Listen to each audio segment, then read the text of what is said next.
First contact in the crystalline forest. Dr. Maya Chin pressed her hand against the crystalline trunk of a prismatic tree, watching as ripples of blue light pulsed outward from her touch. After 3 years on Prisma 9, the planet's bioluminescent wonders still took her breath away. The research station's sensors had detected an unusual energy signature in this section of the crystalline forest, and as the station's lead xenobiologist, she couldn't resist investigating personally. The perpetual twilight of Prisma 9's long days cast everything in a purple haze, broken only by the natural light show of the forest's inhabitants. Maya adjusted her atmospheric filter mask and checked her handheld scanner again. The energy signature was stronger now, but different from anything she'd documented before. "Control, are you still receiving my feed?" she asked, tapping the communication device on her wrist. "Clear as crystal, Dr. Chin," came the response from Dr. James Rodriguez, her research partner. She could hear the smile in his voice at his terrible pun. "Energy readings are spiking about 20 meters ahead of your position." Maya followed the signal, careful to avoid disturbing the delicate crystal formations that sprouted between the trees. Her boots crunched softly on the glittering ground cover, a mesh of crystalline moss that responded to pressure with faint pulses of green light. The forest around her was alive with similar displays, an endless conversation of light and color that human science was only beginning to understand. The scanner's steady beeping increased in frequency as she approached a small clearing. There, amid a cluster of crystal formations, she saw something that made her stop in her tracks. A creature lay curled on its side, unlike anything she'd seen in her years of xenobiological research. It appeared to be about the size of a dolphin, but its body was a seamless blend of organic matter and living crystal. Translucent fins extended from its sides, catching the dim light and refracting it in rainbow patterns. A spiral horn of pure crystal protruded from its forehead, currently dimmed, but occasionally flickering with weak pulses of light. "James," Maya whispered, her heart racing. "Are you seeing this?" "Incredible," he breathed.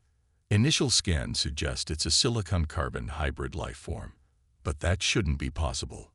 Maya approached slowly, keeping her movements deliberate and non-threatening. The creature's eyes opened, 3 of them, arranged in a triangle pattern, revealing irises that swirled with bioluminescent colors. It made no attempt to flee, but Maya could see why. A deep crack ran along its crystalline side, with smaller fractures spreading outward like a spider's web. "It's injured," she reported, crouching down several meters away. "The crystal structure appears to be damaged, possibly from a fall." The creature's horn flickered weakly, producing a pattern of lights that Maya's sensors frantically tried to analyze. To her surprise, she felt a gentle pressure in her mind, like the ghost of a thought that wasn't her own. "James, are you picking up any telepathic frequencies?" "Negative, but our equipment might not be calibrated for." "Wait, there's something."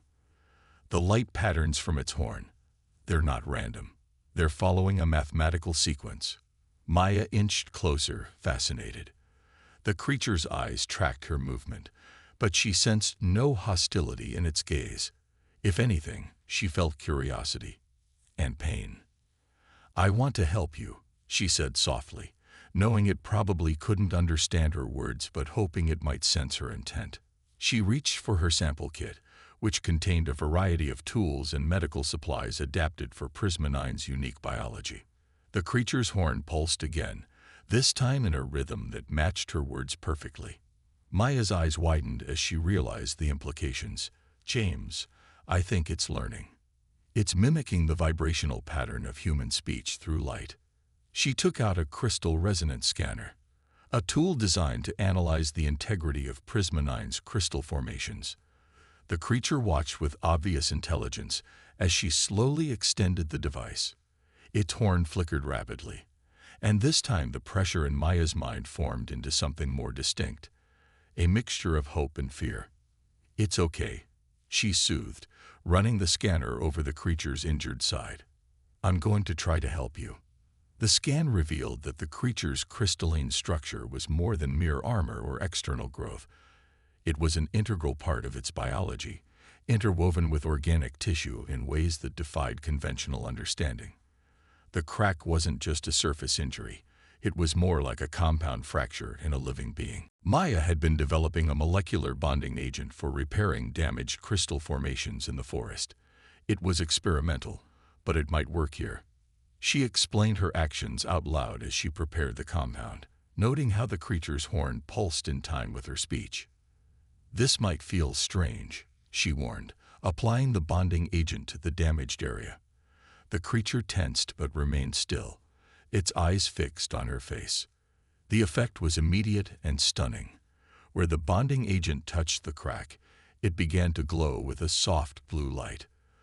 The creature's own bioluminescence pulsed in response, and Maya watched in amazement as the crystal structure began to repair itself, incorporating the bonding agent into its matrix. "James, are you recording this? The crystal structure is regenerating, but it's doing so in a way that's completely different from normal crystal growth patterns.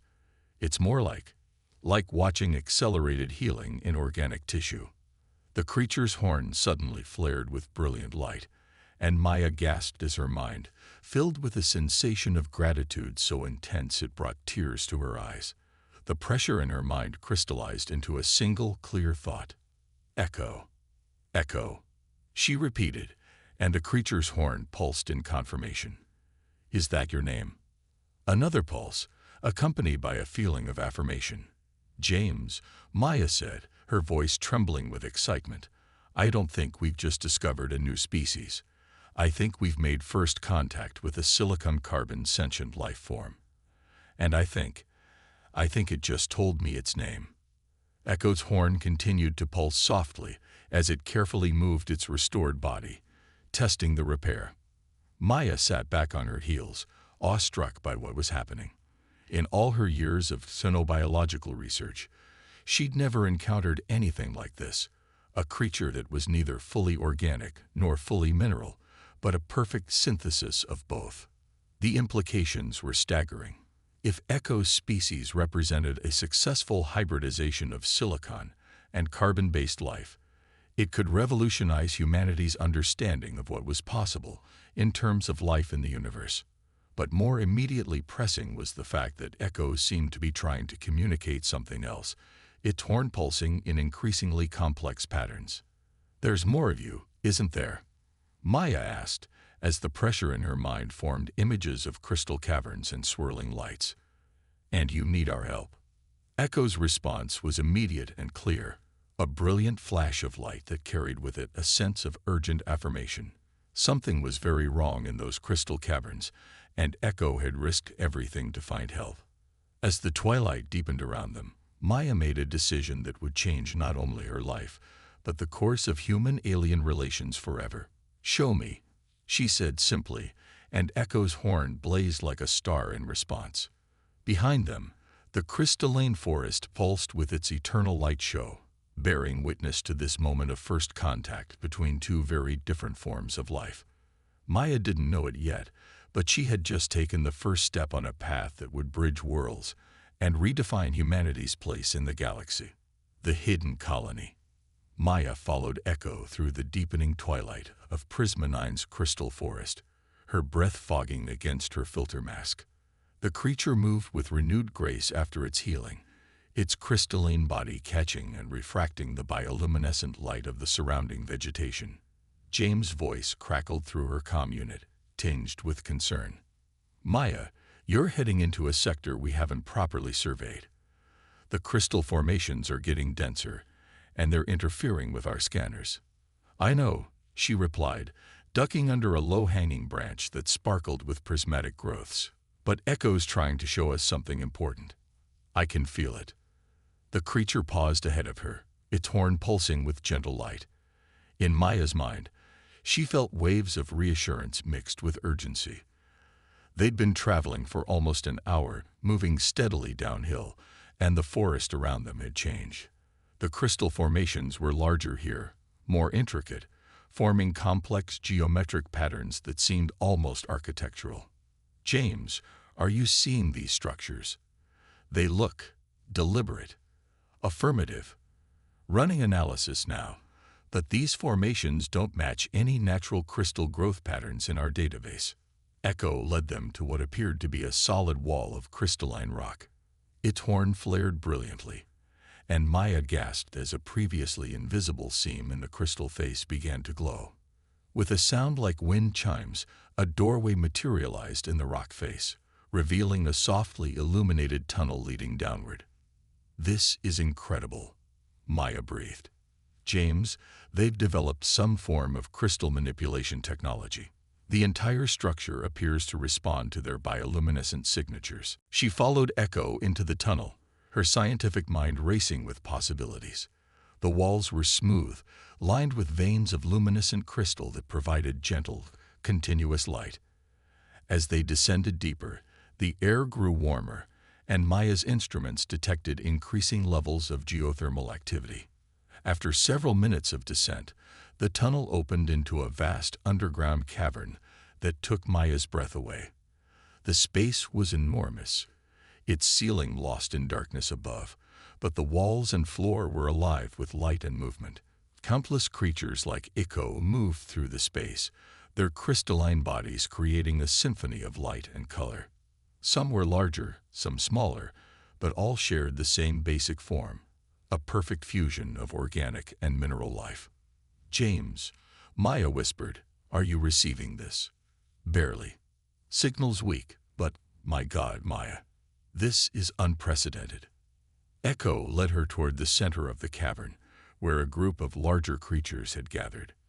Their horns were longer, more elaborate, and they moved with an air of authority that suggested leadership.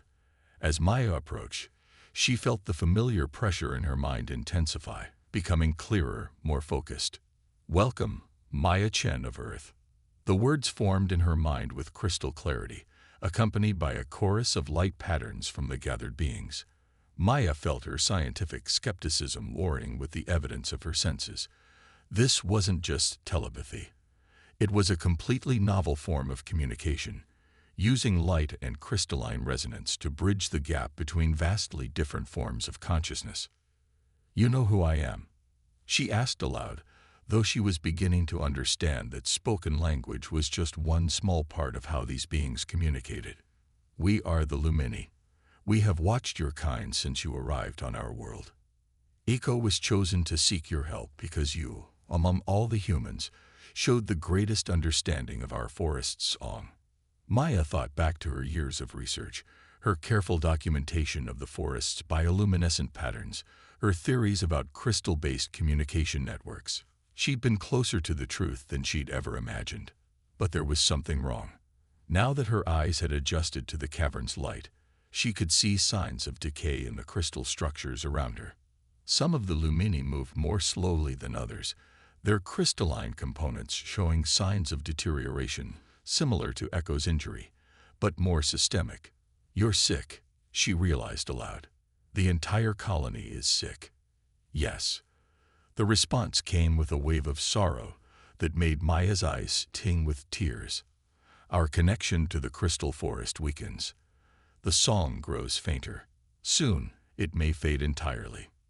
Echo moved closer to Maya, its horn pulsing with the same pattern it had used when asking for help with its injury.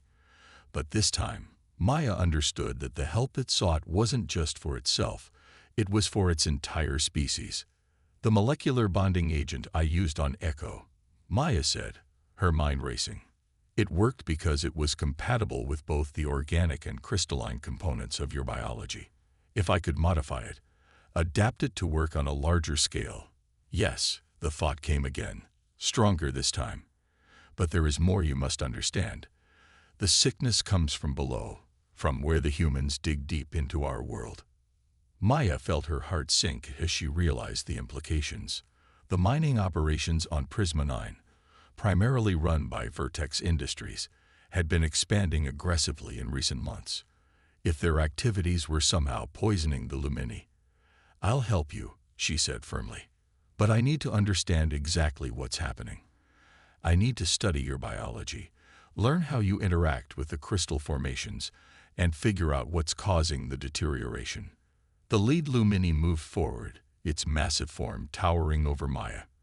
Its horn began to pulse in a complex pattern, and Maya felt knowledge flooding into her mind. Images, sensations, and understandings that would take years to discover through conventional research. Time grows short. The thought came. But you have shown kindness to Echo, and wisdom in your study of our world. We will share what we can. As the knowledge transfer continued, Maya became aware of something else, a sense of watching, of other presences observing this exchange. Looking up at the cavern walls, she saw hundreds more lumini gathered on crystalline ledges and outcroppings, their horns glowing softly, their trifold eyes fixed on the scene below. This wasn't just first contact anymore. This was a desperate race against time to save an entire species, one that represented a form of life humanity had never dreamed possible. And somewhere above them, mining machines were digging ever deeper into Prisma-9's crust, unknowingly threatening to destroy something miraculous. Maya squared her shoulders, her scientist's mind already beginning to formulate plans and protocols. "James," she said into her comm unit, "I need you to do something for me. Access everything we have on Vertex Industries' mining operations. And then I need you to help me save a species." The cavern filled with pulses of light as the lumini responded to her words, their combined bioluminescence creating patterns of hope and gratitude that danced across the crystal walls. Maya knew that what she was attempting might be impossible, might even be dangerous to her career and possibly her life. But looking at Echo, at the entire colony of these remarkable beings, she knew she had no choice. The bridge between worlds had been built. Now she had to fight to keep it standing. Racing against time. The research station's lab hummed with activity as Maya bent over her workstation, surrounded by holographic displays showing complex molecular structures. 3 days had passed since her discovery of the Lumini colony, and she hadn't slept for more than a few hours at a time. James worked at a nearby console, dark circles under his eyes matching her own. The latest soil samples from near the mining sites show significant levels of hexavalent chromium, he reported, scrolling through data streams. They're using it in their drilling fluid to prevent corrosion, but it's leaching into the groundwater. Maya nodded grimly, adjusting the molecular model floating above her desk. And the chromium is disrupting the crystalline matrix of the Lumini's biological structures. It's literally causing them to fall apart at a molecular level. Her comm unit chimed with an incoming message, the 5th from Vertex Industries' legal department that morning. She ignored it. They'd been trying to contact her ever since she'd filed an emergency petition with the Colonial Environmental Protection Board, demanding an immediate halt to all mining operations in the sector. Echo washed from a specially prepared containment chamber nearby, its horn pulsing with concerned patterns. Maya had brought it to the lab to help her understand Lumini biology, though she knew keeping its presence secret wouldn't be possible for long. Already, rumors were spreading through the research station about strange lights in the crystalline forest. "Maya," James said quietly, "Vertex's CEO is on approach. Their shuttle just requested landing clearance." She straightened, running a hand through her disheveled hair. "How long?" 20 minutes, tops." Maya turned to Echo, whose trifold eyes regarded her with what she'd come to recognize as worry. "We're running out of time," she said, both to the creature and herself. "The molecular bonding agent works on individual injuries, but we need something that can protect an entire biological system from chromium contamination." Echo's horn flashed in a pattern she recognized as an idea forming. The pressure in her mind crystallized into images. The forest at twilight, crystal formations growing, adapting, changing their structure to protect themselves from harmful elements. "Wait," Maya breathed, excitement building. "James, pull up the forest survey from Sector 7. The area where the crystal growths are densest." His fingers flew over the console. "Got it. What are we looking for?" "The crystal formations there are different, more resilient. Echo's showing me. They've evolved. Natural selection at work." Maya's mind raced with possibilities. The forest is actually protecting itself from the contamination by altering its crystalline structure. She adjusted her molecular model, incorporating the new data. If we can understand how these adapted crystals are structured, we might be able to use that same principle to help the Lumini's bodies resist the chromium deterioration. A warning light flashed on James' console. Maya, Vertex's shuttle is landing, and they've got Colonial Authority officers with them. Maya's hands clenched into fists. She'd known this confrontation was coming, but she'd hoped to have more time. How close are we to synthesizing a working prototype of the new compound? Maybe 2 hours. But Maya, they've got cease and desist orders. They're going to shut us down. She looked at Echo, whose crystalline body shimmered with anxiety. Through their mental connection, she could feel the creature's fear, not just for itself, but for its entire species. The Lumini were running out of time. Then we'll have to give them something they can't ignore, Maya said, reaching for her tablet. Echo, I need you to help me show them the truth. The lab doors hissed open, admitting a group of stern-faced executives in corporate suits, flanked by Colonial Authority officers. Leading them was Victoria Maxwell, CEO of Vertex Industries, her expression as hard as the crystals they mined. Dr. Chen, Maxwell said coldly, you've made some very serious allegations about our mining operations. Allegations that could cost my company billions in lost revenue. Maya stood her ground. What I've discovered will cost you more than that if you don't stop the mining immediately. She gestured to Echo, whose presence caused a ripple of shocked murmurs through the group. This is Echo. It represents an entirely new form of life, one that your mining operations are destroying. Maxwell's eyes narrowed as she studied Echo. An interesting specimen, Dr. Chen. One that my company would be very interested in studying. But it hardly justifies shutting down our entire operation in this sector. It's not just one specimen, Maya countered, pulling up holographic displays of her research. There's an entire colony. They're sentient, they're intelligent, and they're dying because of the chromium your drills are pumping into their ecosystem. She felt Echo's consciousness brush against her own, offering support. With the creature's help, she projected images of the Lumini colony onto the lab's main display.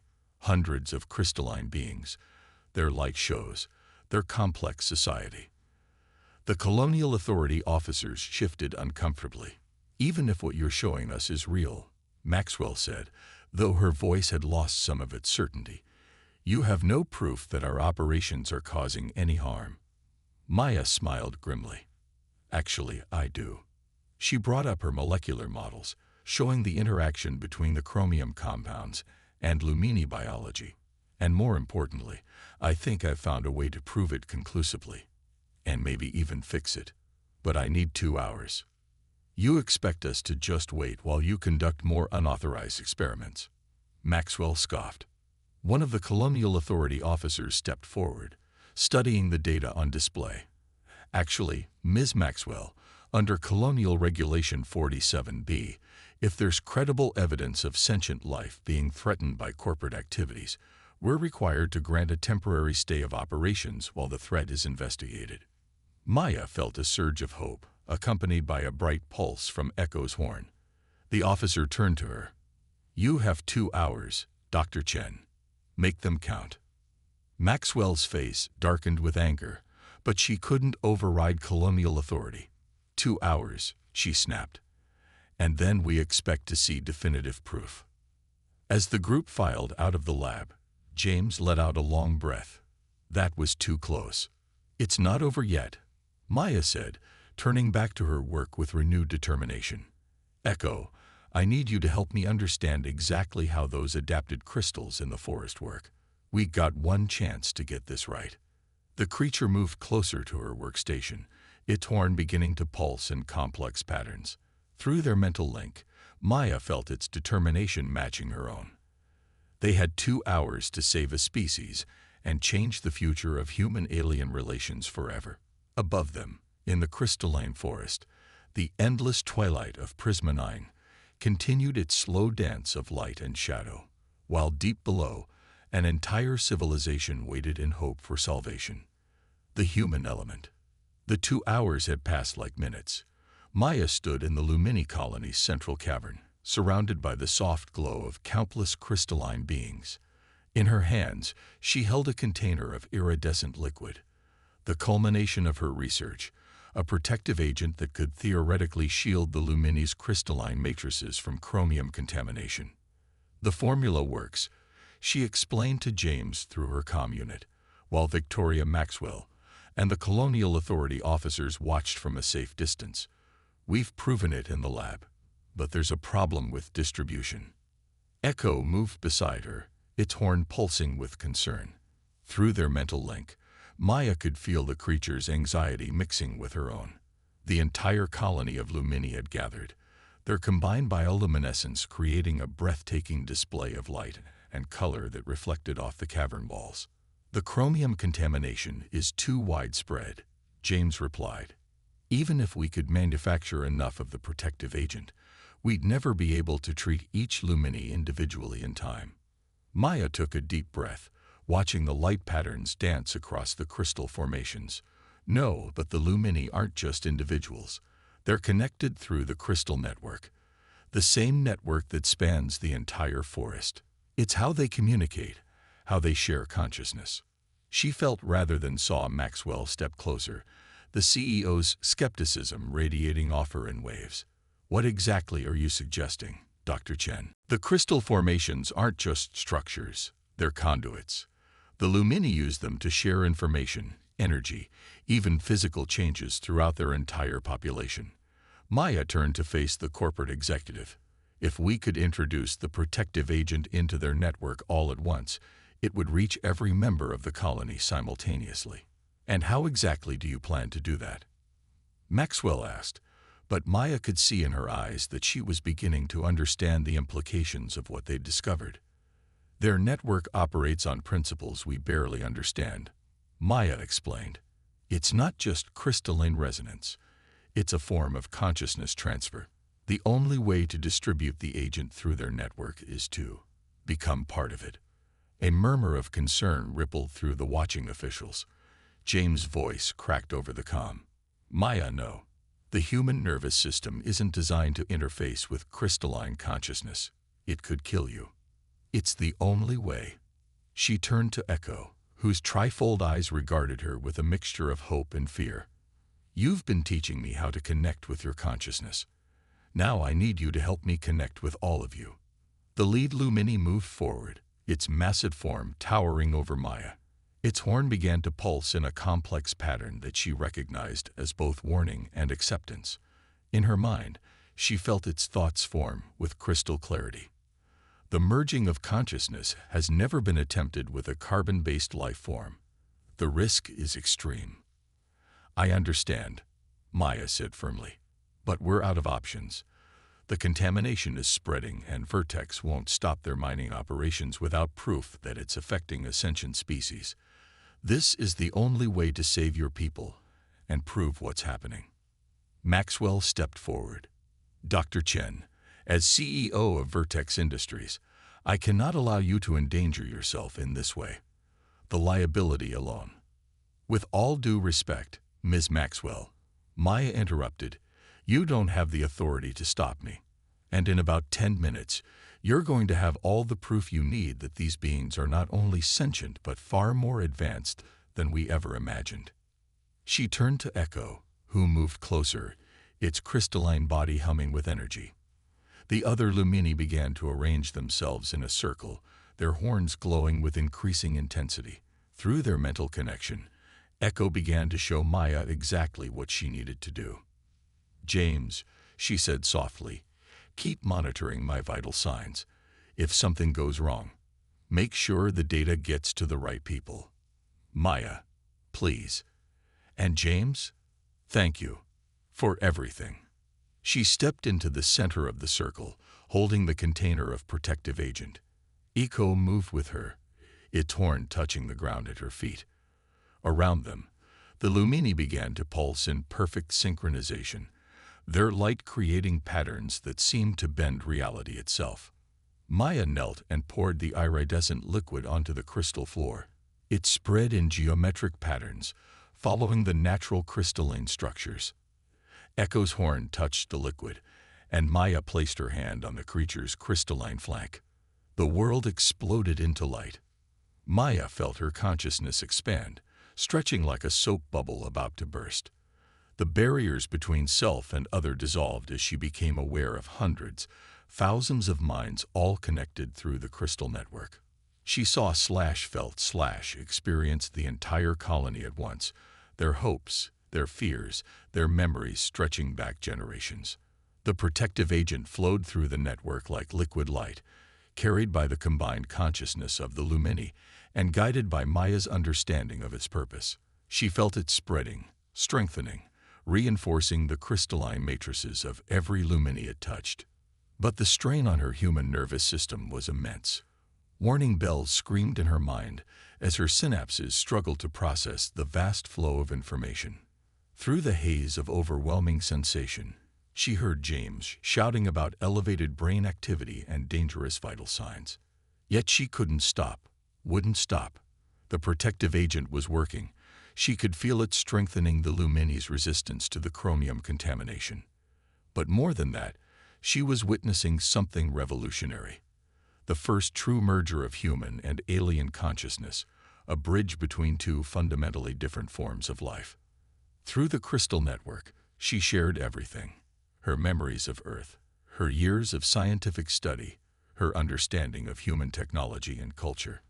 In return, she received the collected knowledge of the Lumini, their deep connection to Prisma 9's crystal ecosystem, their profound understanding of light and consciousness as fundamental forces of the universe. Maya felt her physical body beginning to fail under the strain, but the Lumini consciousness supported her, helping her maintain the connection just long enough to complete the distribution of the protective agent. As the last of the compounds spread through the network, she felt Echo's presence wrapping around her mind like a protective embrace. "It is done." The thought came, echoed by thousands of voices. "You have saved us, Maya Chen of Earth. Now we must save you." The world went white, then black, as Maya's consciousness rushed back to her body like a tide returning to shore. The last thing she saw before losing consciousness was Victoria Maxwell's face, transformed by awe and understanding as she witnessed the full majesty of the Lumini consciousness network. The bridge between worlds had been built, but the price of its construction remained to be seen. Prismatic evolution. Maya opened her eyes to find herself in the research station's medical bay, the soft hum of monitoring equipment filling the air.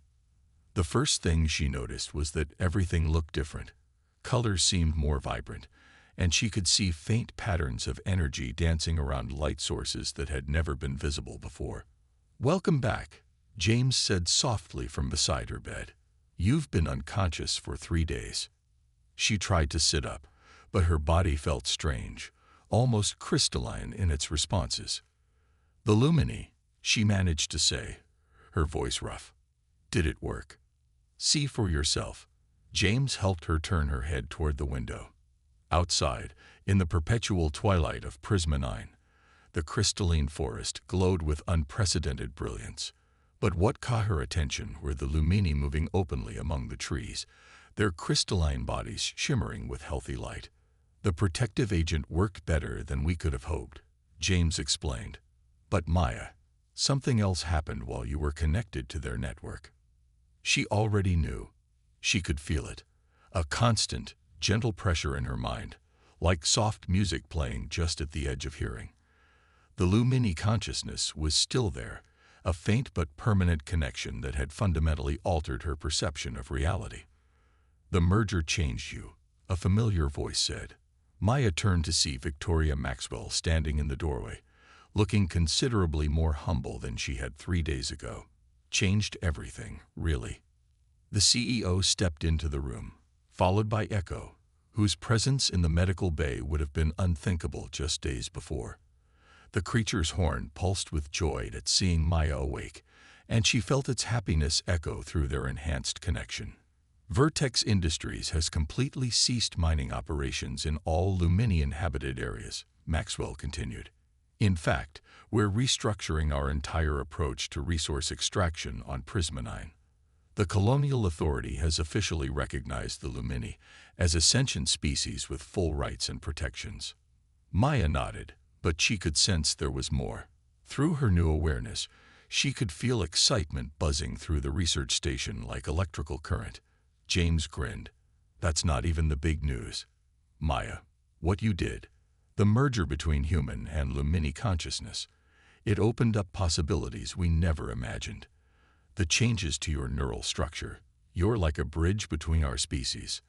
The first, Echo communicated directly to her mind, its thoughts clearer than ever before, but not the last. Maxwell stepped forward, her business demeanor softened by genuine wonder. We've already had volunteers step forward, scientists, diplomats, even some of our former mining engineers. They want to undergo controlled consciousness mergers with willing Lumini partners. The potential applications are staggering. Maya could see it unfolding in her mind. Humans and Lumini working together, sharing knowledge and capabilities across the barriers of biology. The Lumini's profound understanding of crystal-based technology merged with human innovation and determination. It's already starting, James said, pulling up a holographic display. The modified crystal technology we developed to help distribute the protective agent. We've adapted it for communication purposes. Crystal-based data transmission that works at speeds we thought were impossible. And that's just the beginning. Through the window, Maya watched a group of Lumini demonstrate their crystal manipulation abilities to an amazed group of human scientists. The creatures created complex geometric structures that pulsed with light and information, teaching humans to understand the language of crystal and consciousness. We're calling it the Prismatic Protocol, Maxwell said, a framework for human Lumini cooperation that will transform both our species. And you, Dr. Chen, are going to help guide it. She paused, looking somewhat sheepish, assuming you're willing to forgive Vertex's initial short-sightedness. Maya felt Echo's amusement at Maxwell's discomfort. The creature had developed quite a sense of human humor during their time together. But more than that, Maya felt the vast potential of what they had stumbled upon, a true symbiosis between radically different forms of life. The universe just got a lot more interesting, she said, watching the patterns of light and energy that now existed at the edge of her perception. And a lot more connected.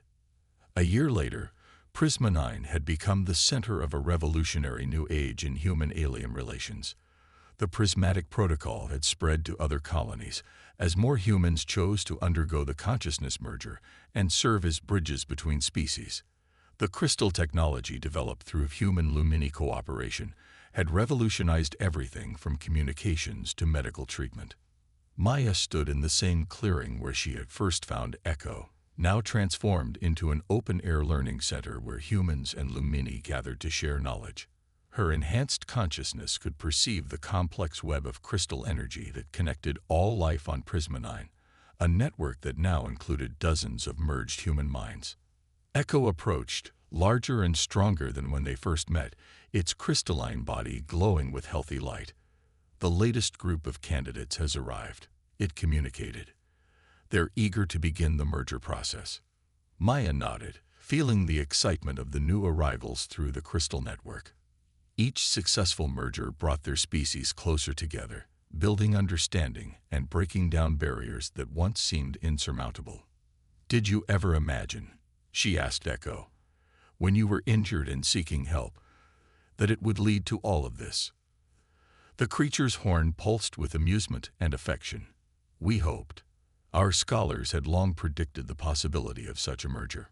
We just needed to find the right human, one with both the scientific understanding and the compassion to bridge our worlds. Maya watched as a transport arrived, carrying the next group of volunteers. Among them were scientists, artists, teachers, and explorers, all drawn by the promise of experiencing a completely new way of perceiving reality. Each would merge with a willing Lumini partner, creating new bridges between their species and expanding the possibilities of what they could achieve together. The crystalline forest pulsed with light around them, its patterns more complex and beautiful than ever before. Humans and Lumini moved among the trees, their combined consciousness creating symphony of thought and light that could be perceived by anyone who had undergone the merger. "We're still just beginning to understand what we can accomplish together," Maya said, feeling the vast potential humming through the crystal network. "Every merger brings new insights, new possibilities." Echo's horn glowed with agreement. "The bridge you built has become a highway, and it leads to a future neither of our species could have achieved alone." Above them, the eternal twilight of Prisma 9 painted the sky in shades of purple and gold, while all around them, the light of human Lumini cooperation blazed like a beacon of hope for the galaxy. The bridge between worlds had not only survived, it had become a foundation for a new kind of civilization, one that proved that with enough compassion, determination, and courage, no gap was too wide to cross.